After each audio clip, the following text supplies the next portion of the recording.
할렐루야! 하나님의 은혜가 오늘 저와 여러분들에게 넘치는 줄 믿습니다.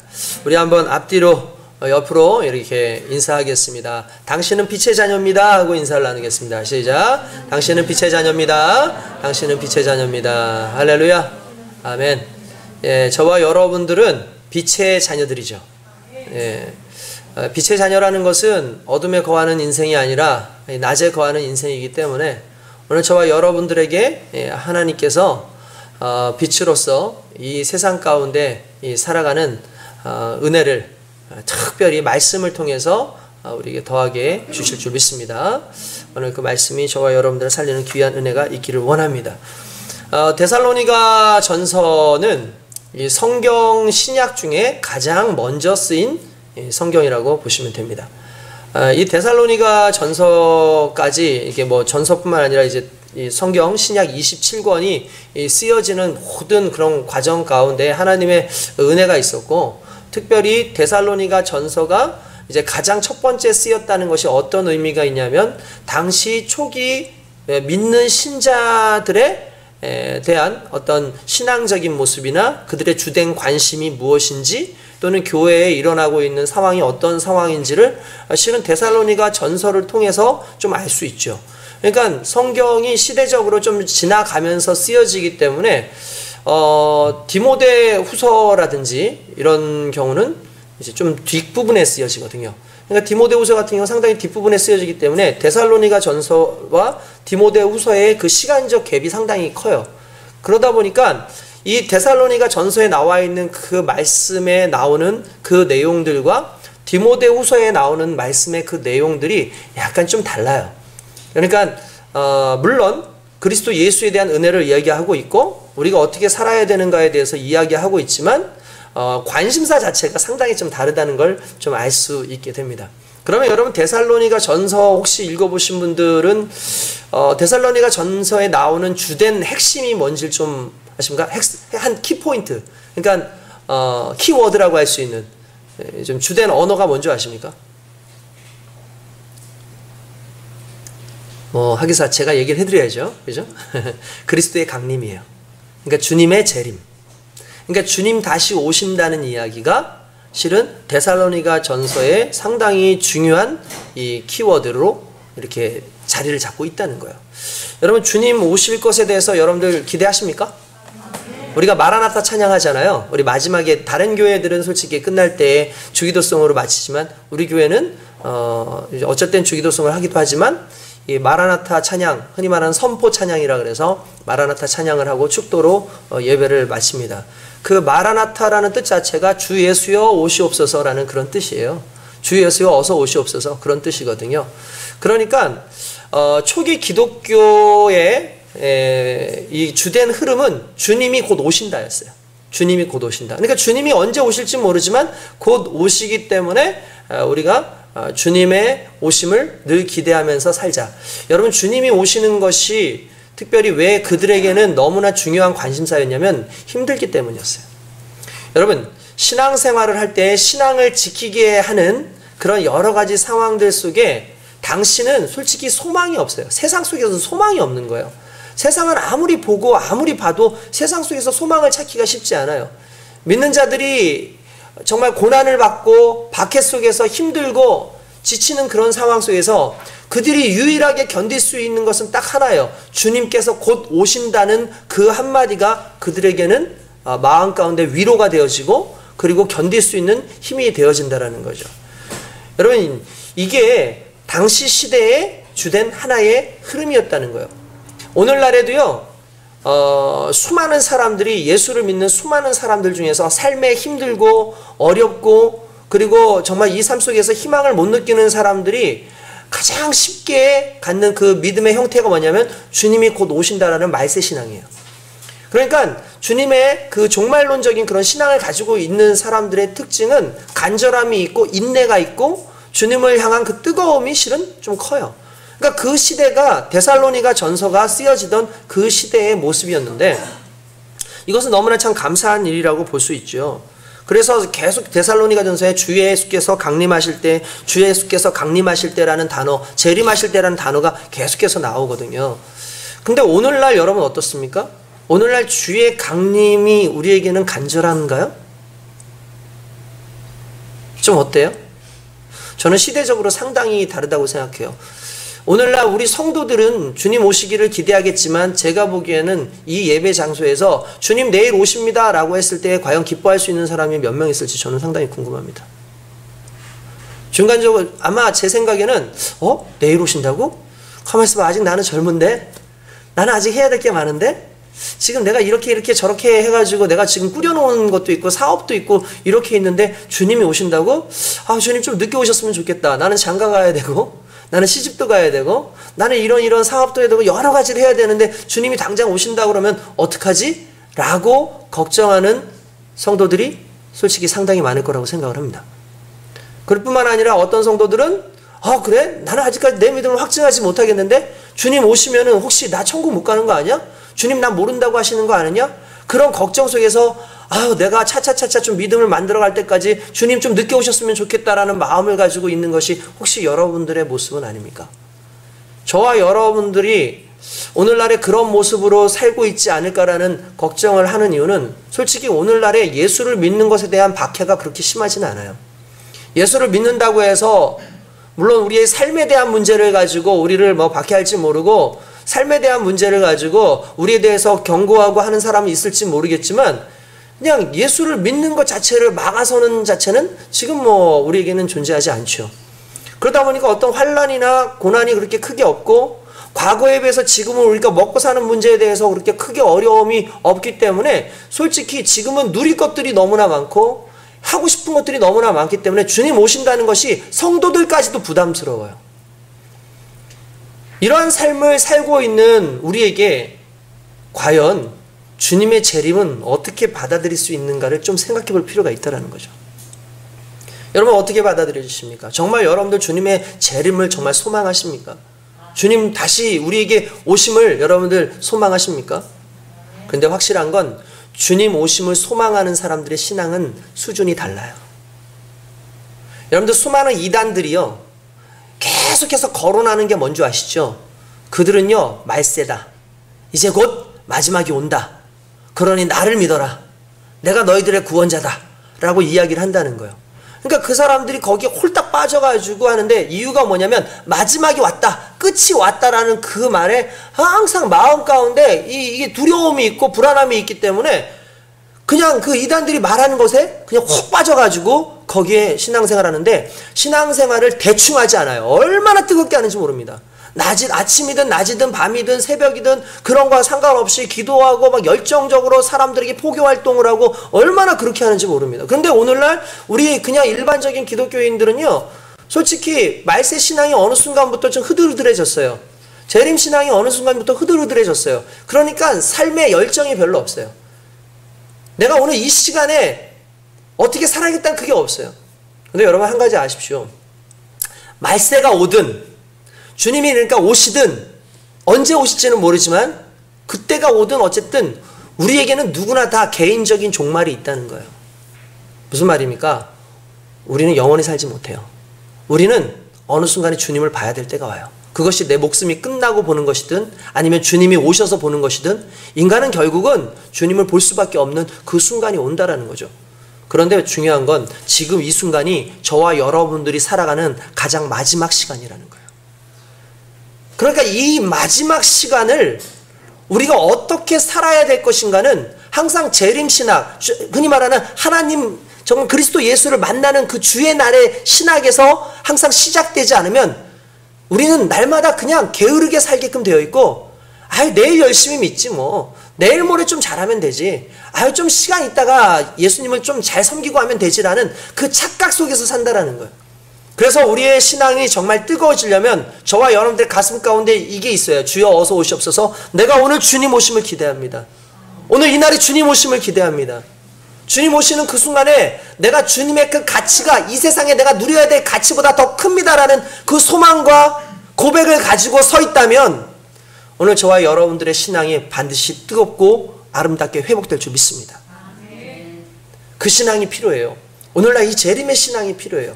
이 주님의 강림의 신앙이 필요하다는 거예요. 만약에 그것이 여러분 없다고 한다면 우리의 신앙은 느슨해지게끔 되어 있어요. 어느 정도 마지막에 대한 그 개념이 있어야 된다는 거예요. 근데 주님이 언제 오실지는 모르지만 다시 말씀드립니다. 우리의 인생은 영원하지 않아요. 오늘 하루가 나의 마지막일 수 있다라는 그 생각을 가지고 오늘 하루를 주님의 영광을 위해서 살아가는 저와 여러분들 되시길 주님의 이름으로 축원드립니다. 근데 이 문제가 오늘날 우리만이 아니라 과거에도 나왔던 거예요. 데살로니가 성도들에게 계속해서 이 이야기를 하다가 갑자기 성도들이 고민이 생겼어요. 문제가 생겼어요. 왜냐하면 주님이 곧 오신다 했는데 안 오셔. 주님이 안 오시는 거예요. 여러분 솔직히 주님이 오신다고 하신 지가 벌써 2000년 전인데 우리도 주님이 왜 안 오시지? 라고 이야기를 하는 사람들도 많이 있습니다. 그러면 언제가, 근데 이제 중요한 건 주님께서 뭐라고 말씀하셨냐면 그 날은 나도 모른다. 아버지만 아신다라고 이야기를 한다라는 거예요. 그리고 주님이 곧 오신다라는 그 의미에 대해서 너무 늦어지니까 많은 사람들은 뭐라고 얘기를 하냐면은 그건 예수님에게 있어서의 곧은 우리의 곧과는 좀 다른 거다. 그래서 예수님은 하나님께서는 하루가 1000년 같다 그랬으니까 우리에게 있어서의 그 예수님에게 있어서의 곧이라는 그 개념은 인간에게 있어서는 이게 1000년, 2000년, 3000년도 될 수 있다라고 나름대로 그렇게 해석하시는 분들도 있다라는 거예요.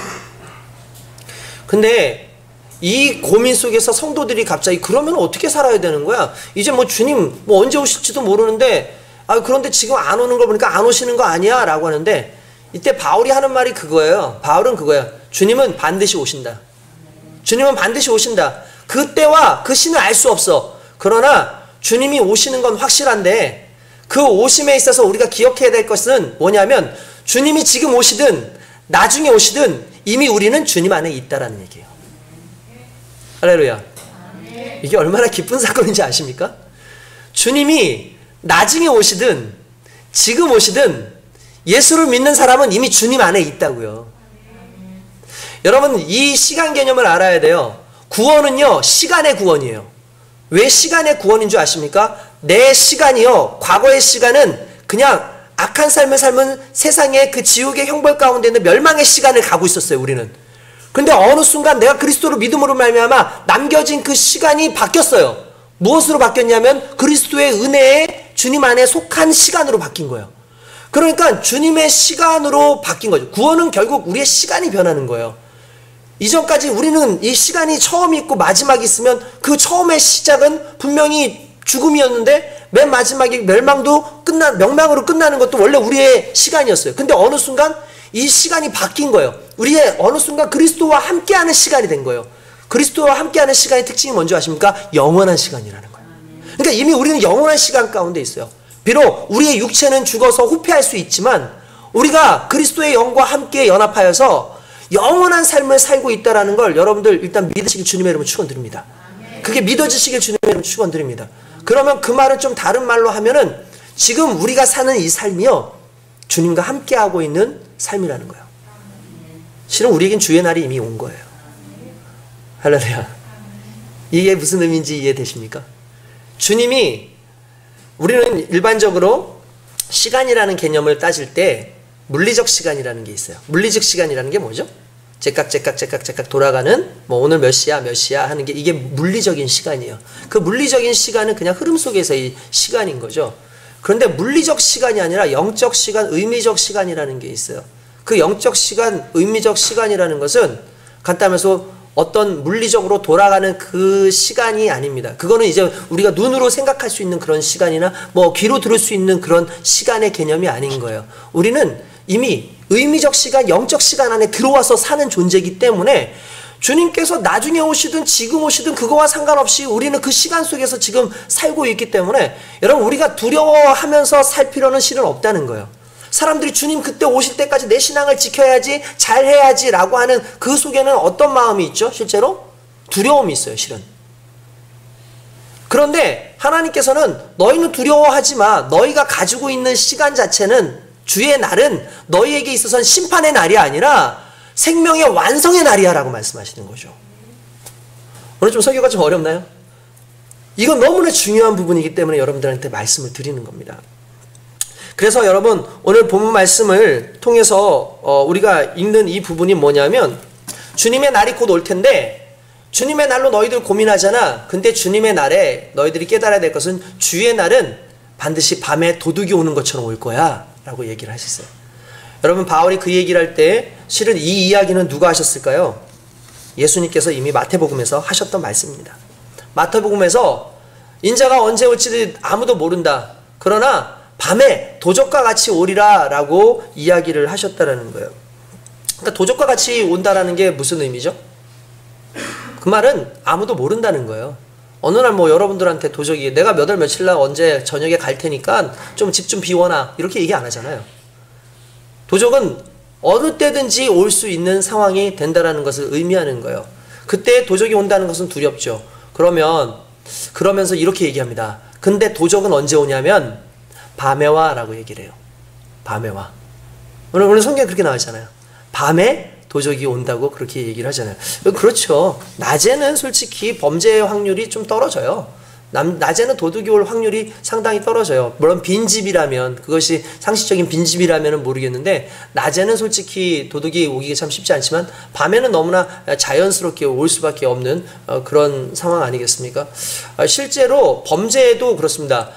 실제로 모니터링을 해봤더니 밤에 일어나는 범죄율이 낮에 일어나는 범죄율보다 상당히 높더라는 거예요. 어떤 특정 범죄들이. 그러니까 사람들이 왜 밤에 범죄율이 높냐면 일단은 밤은 캄캄해요.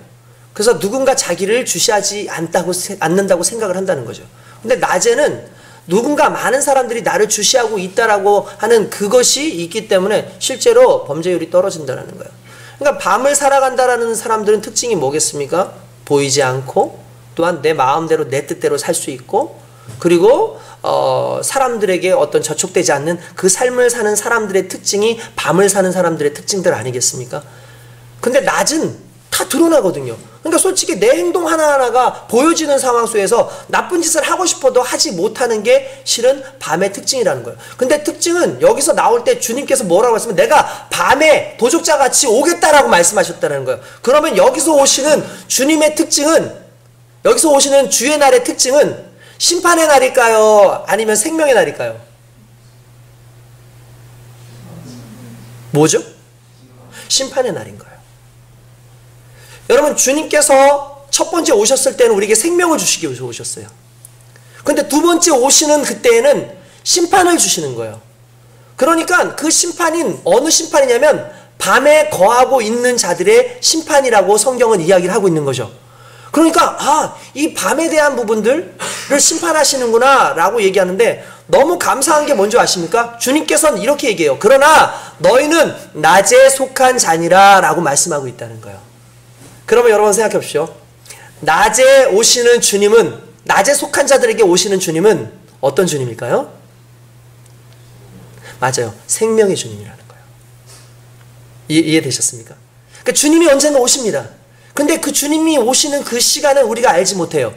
그런데 여기서 말하고 있는 그 낮에 속한 자나 밤에 속한 자는 물리적인 시간이 실은 아닌 거예요. 이게 이해되십니까? 물리적인 시간이 아니라고요. 지금 여기서 말하는 밤이라는 건 지금 캄캄한 밤이 아니라는 거예요. 똑같은 사람이라도 어떤 사람은 밤을 살고 있고요. 똑같은 사람이라도 어떤 사람은 지금 낮을 살고 있는 거예요. 그러니까 밤을 살고 있는 사람들에게는 도적과 같이 오시는 심판주로 오시는 하나님이시지만 낮을 살고 있는 사람들에게는 생명의 주님으로 오셔서 우리의 생명의 완성이 이루어지는 거예요. 할렐루야. 그러니까 이걸 우리가 항상 기억하고 있어야 된다는 거예요. 여러분, 우리가 지금 워낙은 요즘에는 이제 뭐 24시간 개념이 점점 사라지고 있는 것 같아요.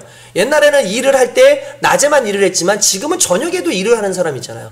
그래서 오늘날은 저녁을 낮처럼 노는 사람들도 있어요. 그래서 올빼미들이 얼마나 많은지 알아요. 아시죠? 그냥 뭐 밤인데도 불구하고 뭐 그냥 낮처럼 그냥 놀고 뭐 그냥 하고 오히려 새벽에 자고 낮은 밤처럼 하루 종일 자는 사람들도 얼마나 많은지 모릅니다. 그러니까 이런 식으로 따진다면 자는 시간이 낮이고 밤이 돼버린 상황인 거지 실제로 그 시간이 낮이고 밤인 게 아닌 거예요. 이걸 똑같이 우리에게 적용한다면 우리는 내가 살고 있는 이 사회와 상관없이 환경과 상관없이 내가 지금 어디에 속했느냐에 따라서 낮인지 밤인지가 확실히 되어진다는 거죠. 근데 여러분, 저와 여러분들에게 오늘 주님께서 원하시는 게 뭐냐면 우리가 낮의 사람으로 살아가길 원하고 계신다는 거예요. 왜 그렇습니까? 낮은 밝아요. 낮은 하나님께서 우리에게 주신 날이기 때문에 그렇습니다. 너희는 다 빛의 아들이요 낮의 아들이라. 우리가 밤이나 어둠에 속하지 아니하였나니. 여러분, 도둑은 낮에 오지 않습니다.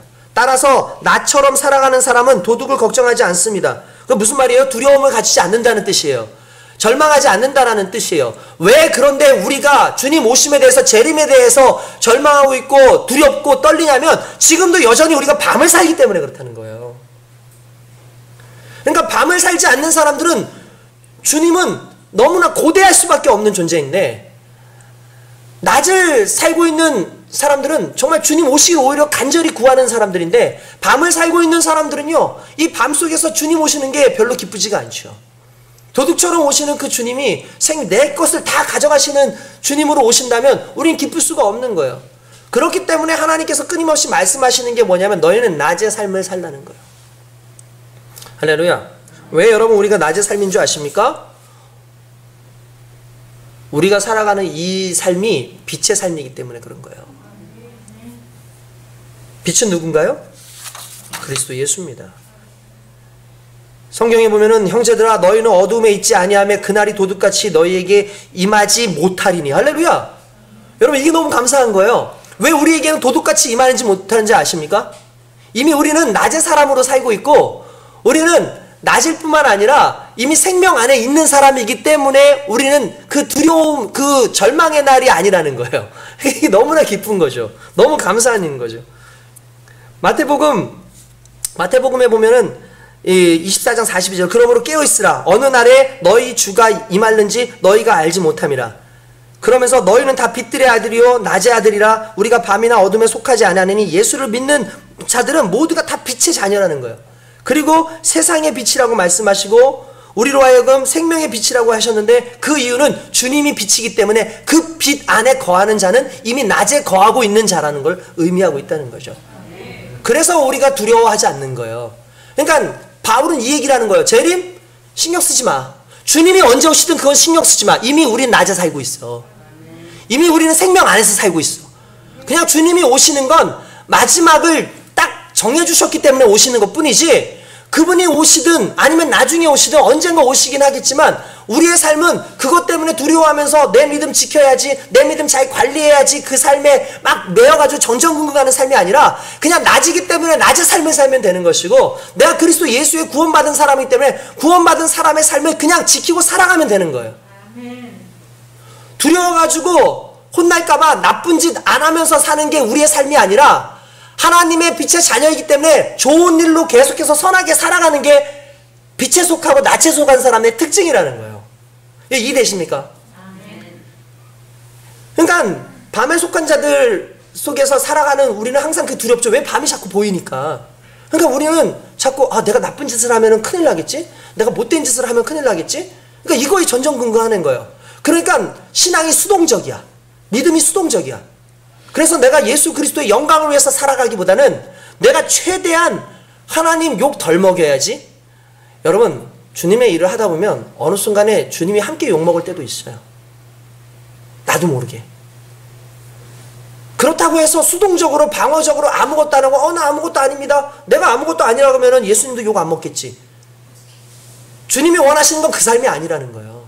수동적으로 그렇게 사는 게 아니라 능동적으로 난 주님의 사람입니다. 비록 때때로 내가 부족하고 연약해서 주님 안에서 아니면 많은 사람들한테 인정받지 못할지라도 중요한 건 내가 주님의 일을 하기 위해서 노력하고 있고 애쓰고 있고 주님의 뜻을 살기 위해서 내가 지금도 힘쓰고 있습니다라는 그 생활 자체가 오늘 우리에게 요구되어지는 하나님께서 주신 낮의 자녀들의 특징이라는 거예요.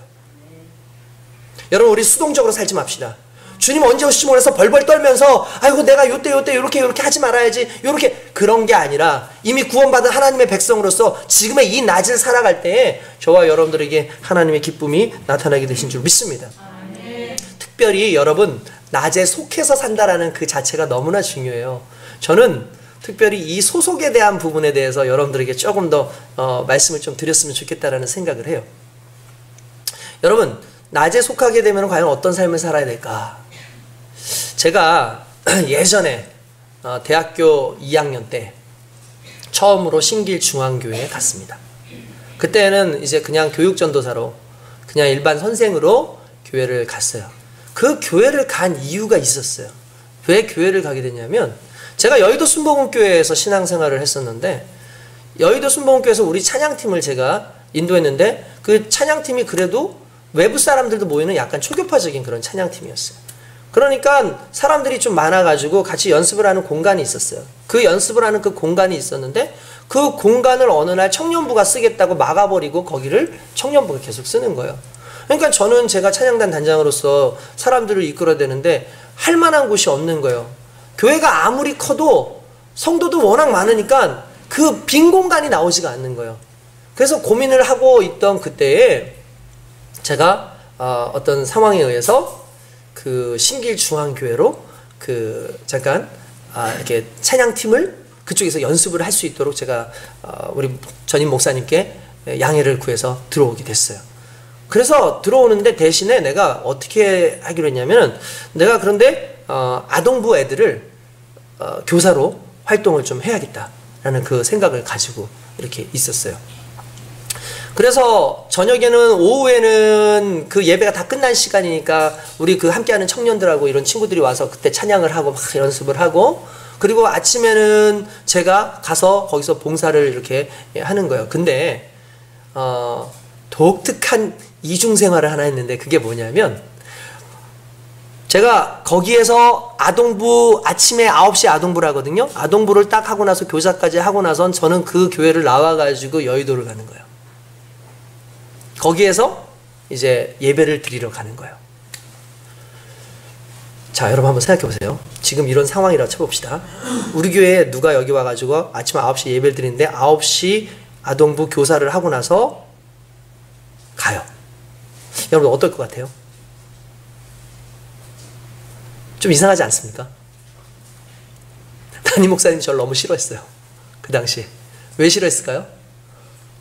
아침에 그냥 봉사하고 그냥 가는 거예요. 그러니까 싫죠. 너무 싫은 거야. 왜냐면은 차라리 안 오는 게 차라리 나은 거야. 그냥 와가지고 그냥 봉사를 한다고 하는데 중요한 거는 봉사를 하지만 대충 하는 거예요. 그 당시에. 왜 대충 하냐면 제가 여기 속해 있는 사람이 아니었거든요. 저는 그 당시에 여의도 사람이었기 때문에 저는 그냥 여기 와가지고 아이들을 가르친다든지 이런 부분에 있어서 너무나 좀 허술하게 했어요. 그냥 대충 했어요. 솔직히 아이들이 그 시간만 관리해야 됩니까? 그 이후에도 관리를 해야 되고 저녁에 또 오후에도 애들이 오기도 하고 예배 시간에 오기도 하는데 실제로 신길중앙교회 봉사는 하지만 신길중앙교인이 아니었던 거예요. 저는. 그러니까 목사님도 마음에 안 드는 거지 내가. 아니 성도가 없어가지고 교사할 사람이 없어서 나를 불렀겠어요. 오히려 여기 와가 도와주면서 같이 예배드리고 그 예배 속에서 하면서 소속되어 주기를 바라는 부분인데 내 마음은 그냥 이용의 목적이 있었던 거지 그냥 그 교회를 이용하는 목적이 있었던 거지 이 안에 소속돼 가지고 해야겠다라는 생각 자체가 그렇게 크게 없었던 거예요. 그러니까 성도들도 어느 날 보면은 저를 바라보는 뭐 눈빛이 그렇게 크게 기대하는 눈빛도 아닌 거예요. 그러다 보니까 나도 아이들을 가르치는 데 있어서 그런 마음이 별로 없었어요. 과거에. 근데 제가 뭐 이 아이들을 아끼지 않았기 때문도 아니고 그런 것도 아니고 그냥 이유는 하나였던 거예요. 저는 여전히 여의도 순복음교회 다니는 그냥 성도였던 거예요. 그러니까 무언가를 해도 그쪽에다 해야 된다고 생각하고 뭘 해도 그쪽에 소속돼 있기 때문에 거기에 해야 된다라는 생각이 항상 있다 보니까 항상 여기는 내 마음이 아닌 거예요. 그러니까 대충대충 하게 되고 그걸 뭐 누가 뭐라 그러든 그냥 뭐 마음에 안 들면 그냥 나가면 되지 이런 마음이 항상 내 마음속에 은연중에 있고 게다가 제가 있었던 교회는 어마어마하게 큰 교회 아닙니까? 어마어마하게 큰 교회니까 교회가 크니까 실은 나도 큰 줄 알고 나도 대단한 사람인 줄 알고 작은 교회에 가서 한다는 소리가 내가 도와주러 간다. 내가 헌신하러 간다. 이렇게 얘기를 하고 있더라고요. 얼마나 교만한 겁니까? 그래서 제가 참 교만했었어요 그때. 그런데 어느 날 제 주변에 사람들이 다 떠나져 가고 찬양단들이 다 이제 막 흩어져 가고 이런저런 사람 얼마 안 남은 사람들만 같이 있는 상황 속에서 저도 이제는 이 교회를 떠나야겠다고 해서 이제는 떠나야 될 그때에 전임 목사님이 저한테 그래요. 나랑 함께 해주면 안 되겠냐고 말씀하시더라고요. 나랑 같이 함께 해주면 안 되겠냐. 너 이제 신학대를 졸업하면은 전도사를 해야 되는데 나랑 함께 여기서 좀 사역해주면 안 되겠냐. 그러면서 또 하시는 말씀이 네가 이렇게 가면은 그래도 그나마 여기 있을 때 나하고 함께 친분을 가졌던 사람도 함께 나갈까봐 상당히 신경이 쓰이셨던 부분이 있었어요. 제가 그때 목사님께 그때 말씀을 드렸어요. 목사님 알겠습니다. 제가 여기에서 목사님과 함께 신앙생활을 하겠습니다. 라고 얘기를 했어요. 왜 그런 감동이 왔는지 모르겠어요. 근데 지금 생각해보니까 이 은혜를 주시려고 제게 그 감동을 주신 거예요. 이 은혜를 주시려고 제 감동을 주신 거예요. 그때부터 와서 거기에 전도사로 임명을 받고 예배를 드리기 시작하고 여의도 순복음을 더 이상 가지 않았어요. 거기에 소속이 됐어요. 근데 놀라운 일이 벌어졌어요. 그때부터 내 눈이 변했어요. 아이들 하나하나를 보는데 사랑이 느껴지고, 아이들 한 사람 한 사람을 보는데 그 아픔이 느껴지고, 죄책감이 느껴지는 거예요. 내가 제대로 하지 못해가지고 교회를 떠났었던 아이들도 있었던 것 같아. 내가 제대로 관리하지 못해가지고 방황하던 아이들도 있었던 것 같아. 그래서 내가 그 상황 속에서 너무나 가슴이 아프고 너무나 속상한 그 마음이 오고, 예배 하나에 더 집중하게 되고, 내가 끝나고 나서도 더 많은 사역들을 하려고 애쓰고 했던 그 모습들이 있었는데, 그 이유는 간단해요. 내가 신길 중앙교회의 사람이 되었기 때문이에요. 여러분, 소속이 중요해요. 왜 그런지 아십니까? 내가 이 소속이 아닌데 이곳에 가면 항상 나는 갈 곳이 있어요. 그래서 최선을 다하지 않아요. 그러나 내가 이 교회 소속이면 내가 이 교회를 위해서 내 몸을 불태워요. 내가 이 교회 소속이면 그래요. 쉽게 떠나가지 않아요. 교회에 있음에도 불구하고 이 교회 소속이 아니니까 다른 데에 뭐 좋은 거 있다 그러면 후다닥 가시는 분들도 있을 수 있고, 이 교회에 항상 있어도 내 마음은 다른 곳에 속해 있으니까 어떤 그런 상황 속에서 조금만 기분이 안 좋고 상황이 안 좋으면 후다닥 떠날 준비를 하는 거죠. 그러나 내가 적어도 이 안에 소속되어 있고 내가 이 교회에 있다라는 걸, 그리고 이 교회가 하나님께서 내게 주신 것이라고 믿고 살아가는 사람들은 교회를 위해서 헌신하고 교회를 위해서 나를 완전히 드리게끔 되어 있어요. 우리 주님께서 낮에 속한 자가 되라고 하신 말씀이 무슨 의미겠습니까? 낮에 속한 자가 아니다 보니까 낮에 속한 척해요. 낮에 속한 자가 아니다 보니까 여기 와가지고 어느 정도 하고 나름대로 했다 싶으면 가는 거예요. 밤으로 다시 돌아가는 거예요. 이게 낮에 속하지 않은 사람의 삶이라는 거죠. 그러나 낮에 속한 자는 낮을 위해서, 빛을 위해서, 그 삶을 살기 위해서 애쓰고 노력하고 기도한다라는 걸 오늘 저와 여러분들이 깨달아야 될 줄 믿습니다. 우리 주님이 그 말씀을 하시는 거예요. 너희는 밤에 속한 자가 아니야. 낮에 속한 자야. 그렇기 때문에 어디 가든지 너희는 낮으로 살면 되고, 너희는 어디를 가든지 빛으로 살면 돼. 왜냐하면 너희가 속한 것이 낮이기 때문에 그래. 낮에 속했다는 것이 여러분 얼마나 감사한 일입니까? 세상 가운데서 밤으로 살지 아니하고 두려움으로 살지 아니하고 언제 도둑처럼 주님이 오실지 그것 때문에 벌벌벌 떨며 사는 인생이 아니라 이미 주님과 함께 거하고 있고 주님과 함께 동행하고 있고 그 주님으로 말미암아 지금 새롭게 힘을 받고 있고 내 삶 하나하나를 완전히 주님 앞에 드릴 수 있다는 것은, 이것은 정말 하나님께 영광이 되는 삶일 뿐만 아니라 내 삶이 변화되어지고 내 삶 속에서 놀라운 은혜가 나타나는 귀한 역사로 드러나기 때문이라는 걸 믿으시길 주님의 이름으로 축원드립니다. 할렐루야. 이게 여러분들 너무나 중요한 부분이에요. 여러분, 낮의 사람으로 속해서 산다는 건, 이건 정말 우리에겐 복된 일입니다. 천국의 열쇠라고 하는 그 책을 쓴 그 크로닌이라고 하는 분이 있었습니다. 그분은 의사인데, 이분은 이제 의과대학을 졸업하고 병원을 개원했어요. 많은 돈을 벌고 싶었어요. 주변에 있는 사람들이 돈을 이제 개원을 할 때마다 많이 벌었다라는 이야기를 들으니까 나도 정말 돈을 많이 벌고 싶다.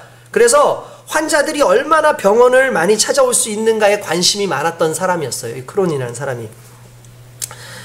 근데 중요한 건 이 환자들이 무엇으로 보이냐면 다 돈으로 보이는 거죠. 그렇지 않겠습니까?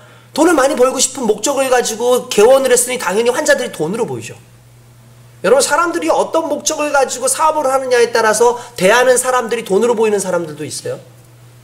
어떤 사업을 내가 교육을 하는 것도 마찬가지야. 내가 이 아이들을 통해서 돈을 벌겠다고 하는 그 순간에, 교육을 하는 순간에 그 아이들이 돈으로 보여요.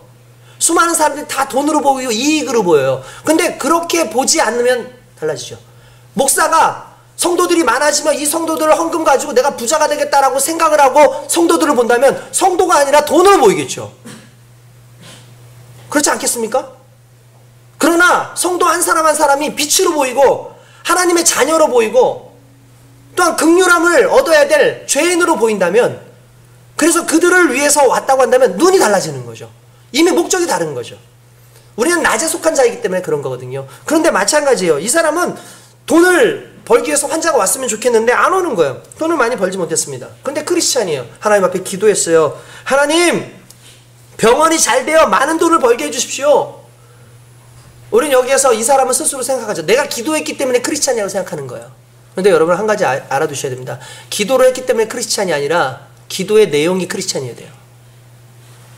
기도를 했기 때문에 여러분 다 크리스찬이라고 착각하지 마십시오. 제가 아는 주변에 수많은 사람들 자기 새벽 기도 다닌다는 거예요. 왜 기도하냐? 그러니까 사업이 잘 되게 하기 위해서 기도한다는 거예요. 세상 사람도요 기도해요. 저쪽에 절에 가가지고요 100일 동안 기도하고요, 저 나무 아래 가서 하고요 푸닥거리 하면서 기도해요. 기도한다고 신앙인인 척 착각하면 안 돼요. 내용이 달라야 돼요. 내용이 달라야 된다고요. 근데 이 사람은 내용이 같잖아요. 세상 사람하고. 돈 잘 벌게 해주세요가 그게 내용이었단 말이에요. 그래서 기도를 그렇게 했다라는 거예요. 하나님, 저 돈 좀 많이 벌게 해주세요. 사람들 많이 보내주셔서. 그런데 정말 감사한 것은 하나님께서 이에게 은혜를 주시고 응답을 주셨어요. 무슨 응답을 주셨는지 아십니까? 이렇게 주셨대요. 기도하는 가운데 무슨 일을 하든지 죽게 하듯 하라. 무슨 일을 하든지 죽게 하듯 하라 라는 말씀을 주셨다는 거예요. 그러면서 갑자기 깨달았어요. 아, 나는 지금까지 환자를 돈이라고 생각했구나. 그래서 내가 치료를 했구나. 앞으로는 내가 환자는 하나님의 형상을 가진 존재로 알고 죽게 하듯이 그를 대하고 죽게 하듯 섬기면서 일하자라는 생각을 했다는 거예요. 그 후에 진료가 달라졌어요. 정성을 다하기 시작했고 치료하기 시작했고, 돈에 대해서 관심을 갖기보다는 오히려 한 사람 한 사람 치료를 해서 빨리 나았으면 좋겠다. 그래서 어려운 사람이면은 오히려 자기가 더 보태줘서 그 사람을 도와주는 그런 일을 하기 시작했다는 거예요. 여러분, 그러다 보니까 환자들의 치유가 빨라졌고 병원에 대한 소문이 나기 시작했어요. 많은 환자들이 병원으로 몰려왔습니다. 그런 일이 애초에 원했던 대로 수많은 돈을, 정말 많은 돈을 버는 그런 놀라운 은혜가 있었어요. 그렇지만 그는 그 많은 물질을요 하나님이 원하시는 선교비로 거의 90% 이상을 다 썼어요. 그가 마음을 다해서 섬긴 결과였습니다. 여러분, 그가 마음을 다해서 섬긴 결과가 선교였을까요? 아니요. 실은 그의 변화였어요. 그가 변화됐어요. 너 낮에 속한 사람이잖아. 근데 왜 밤의 사람처럼 생각해? 너 낮에 속한 사람이잖아. 근데 왜 밤의 사람으로 어둠의 자식처럼 그렇게 고민하고 그렇게 살고 있어? 넌 낮의 사람이야. 깨달은 거죠. 그러면 낮에 일을 해야겠구나. 낮에 사람처럼 일을 해야 되겠구나.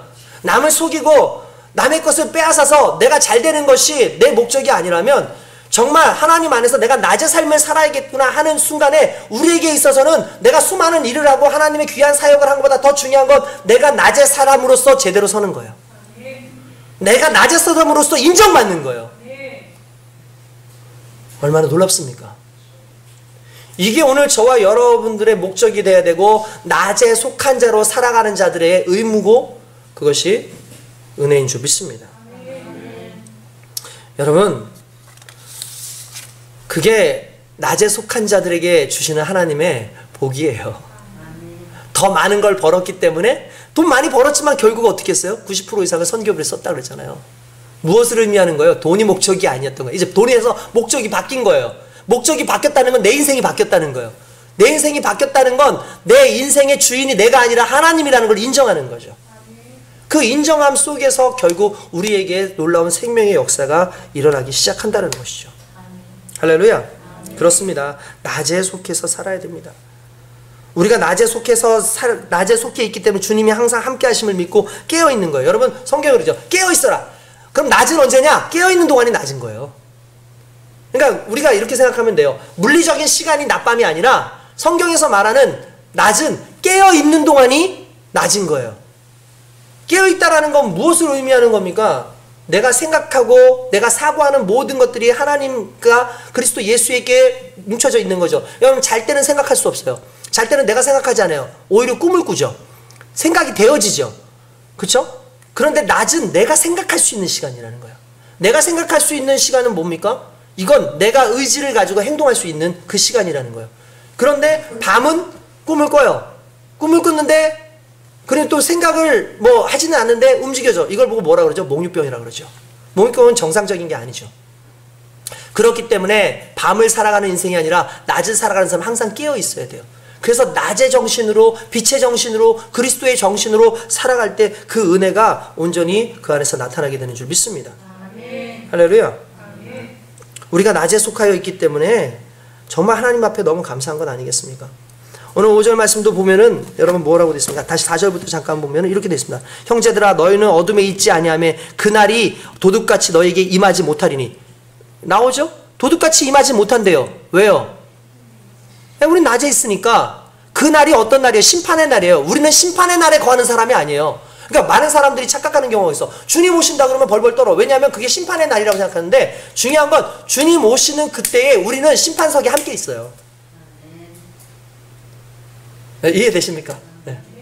주님 오시는 그때에 우리는 심판받는 자로 있는 게 아니라 심판석에서 함께 있는 자로 서 있는다는 거죠. 그러니까 이 특징인 거예요. 이 안에 있는 것이 바로. 이게 이 의미인 거예요.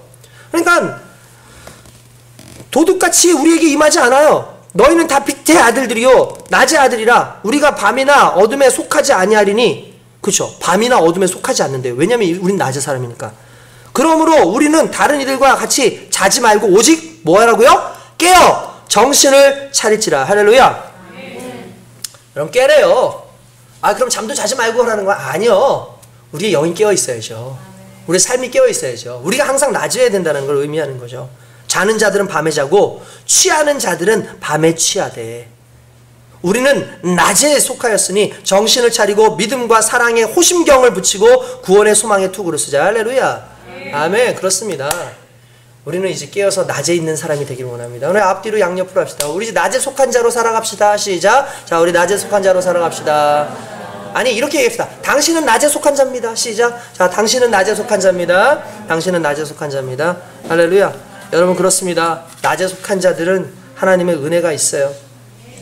거기 보면 7절에 보면 자는 자들은 밤에 자고 취하는 자들은 밤에 취하되. 근데 에베소서 5장 18절에 이렇게 합니다. 술 취하지 말라. 이는 방탕한 것이니 오직 성령의 충만함을 받으라. 술 취함은 낮에 속한 자들이 아니래요. 우리는 낮에 속하였으니 오직 성령으로 충만함을 받아야 된다는 거예요. 여러분 이거 진짜 중요한 의미가 있어요. 오늘날 교회가 다 술에 취해 있어요. 오늘날 세상과 나름대로 타협해요. 여러분 그게 기뻐할 일은 아니잖아요. 어떤 청년부들이 끝나고 난 다음에 저녁 늦게 같이 가서 맥주집에 가서 맥주 파티를 한다는 거예요. 그러면서 얘기한대요. 아 오늘 목사님 말씀 너무 좋았지.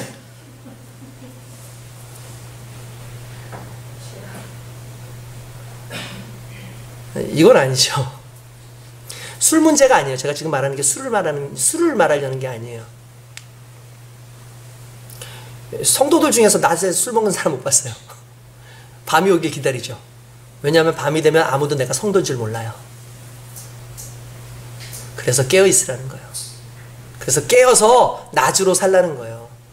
이건 술 얘기하는 거 아닌 거 아시죠? 우리의 삶이 그렇게 되어 있어야 된다는 겁니다.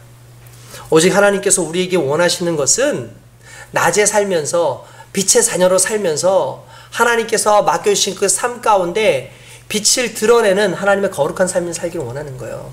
그러니까 우리가 어디로 가야 돼요? 우린 낮이니까 빛이니까 어둠으로 자꾸 가야 돼요. 그래서 그들에게 빛으로 인도하는 우리가 하나의 중요한 그런 역할을 해야 돼요. 등대의 역할을 해줘야 되는 거예요. 할렐루야. 아멘. 그렇게 되시길 주님의 이름으로 축원드립니다. 여러분 이렇게 우리는 빛의 자녀로서 살아가는 이 인생을 살고 있기 때문에 저와 여러분들 스스로가 두려움 가운데 거하는 신앙을 벗어버리고 이제 우리는 즐거움 가운데 기쁨 가운데에서 하나님 앞에서 살기 위해서 애써야 돼요. 왜냐하면 구원받은 자는 내가 의도해서가 아니라 주님이 빛이기 때문에 비친 주님이 내 안에 오시는 순간 난 낮이 되는 거예요. 그 낮으로서 살기 위해서 노력하는 게 아니라 낮으로서 그냥 살면 되는 능동적인 그런 믿음의 형태가 있길 주님의 이름으로 축원드립니다. 어떤 분이 그 글을 쓰셨어요. 그래서 글을 쓴 걸 이렇게 보는데 거기에 손양원 목사님의 예수 중독자라는 시가 있더라고요. 예수 중독자. 근데 그분이 이런 글을 썼어요. 손양원 목사님 아시죠? 정말 사랑의 원자탄 손양원 목사님. 당신의 두 아들이 그 무장 공비에게 공산주의자들에 의해서 죽었음에도 불구하고 그들을 용서하고 오히려 자기의 아들로 삼고 오히려 사람들 앞에 내가 감사합니다. 내가 우리 집에서 정말 이런 순교자들이 나올 수 있다는 게 너무나 감사하다고. 그들이 정말 나이 들어가지고 죄짓고 하나님을 떠나지 않고 오히려 이렇게 믿음 뜨거웠을 때 주님께서 부르셔서 얼마나 감사한지 모른다고 했던 그 손양원 목사님의 그 시가 있더라고요. 나 예수 중독자가 되어야겠다. 술 중독자는 술로 살다가 술로 인해 죽게 되는 것이고 아편 중독자는 아편으로 살다가 아편으로 인해 죽게 되나니 우리도 예수의 중독자가 되어 예수로 살다가 예수로 죽자. 우리의 전 생활과 생명을 주님을 위해 살면 주같이 부활된다. 주의 종이니 주만 위에 일하는 자 되고 내일이 되지 않게 하자. 이게 예수 중독자라는 시예요. 술 좋아하는 사람은 술에 중독돼서 술로 죽고 도박을 좋아하는 사람은 도박 중독돼서 도박으로 죽고 아편 좋아하는 사람은 마약 좋아하는 사람은 마약 좋아하다가 마약으로 죽는데 예수 좋아하는 사람은 당연히 예수를 인해서 살다가 예수로 죽는 게 옳은 것 아니냐? 그리고 그게 낮에 사는 사람의 특징이 아니냐? 이렇게 말씀하고 있다는 거죠. 우리 철저하게 그리스도에게 중독되어서 빛의 자녀로 충성하는 저와 여러분 되시길 주님의 이름으로 축원드립니다. 미래는 생각하지 맙시다. 미래는 주님의 것입니다. 염려하지도 맙시다. 현재를 하나님 앞에서 새롭게 살면 과거의 우리의 삶에 하나님께서는 기억하지 않으시고 우리를 새롭게 그리스도 예수 안에서 살리시는 하나님이시기 때문에 과거의 여러분들의 어둠의 삶이 오늘 낮의 삶으로만 바뀔 수 있다면 그것으로 여러분들 감사하면서 이 삶을 온전히 살아가시길 주님의 이름으로 축원드립니다. 기도하겠습니다.